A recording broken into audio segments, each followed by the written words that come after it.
身为一个全台走透透、深入体验在地客庄文化的背包客，来到苗栗游玩，看到前方有腌制酱菜的大瓮，原来这里是制作传统豆腐乳的工厂。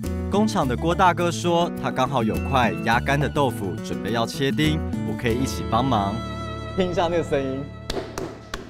一定要 QQ 的，对，难怪这个豆腐乳的口感吃起来这么的好，对不对？对，这有差异性的。哇，那切豆腐呢？我跟你讲啊，以前呢，大家都拼老师傅用手啊，那现在我都有改良过。来切切看，这是秘密武器吗？其实这是比较偷懒一点。 你看啊，刚刚好，对不对啊？把那边各那边直接往下拉就可以了。来，你试试看。好，所以我只要直接这样就好。对，你要到时候要斜一点啊，这样好。最主要这两只要抓到来。好，抓下来。哎，好，往下拉。好，开始喽。好，往下拉。哎，对，轻轻的，不要紧张。哎，豆腐软软的，轻轻的对它的东西就做得越好。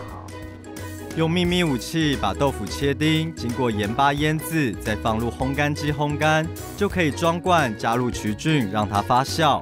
郭大哥站在我身旁，想看看我能不能顺利把罐子给装满。哎，一定要直的哦，一定要直的，对，不能随便摆哦。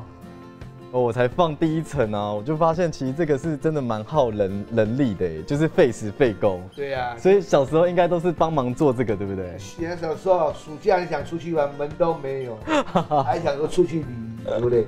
来，先放这边放好来。我现在卡不进去了。哎，这个很简单，这个只要一个角落有没有？这个角给它掀进去，这个不要来勾去，有没有？啊，稍微这样就下去了 ，OK。 啊，就下去了 ，OK。哦 ，OK， 对不对？还是郭大哥专业，3、2下就把豆腐搞定了。郭大哥说，来到这里一定要尝尝他从小吃到大母亲做的豆腐乳料理。我品尝着传统的美味，内心有了很深的感动。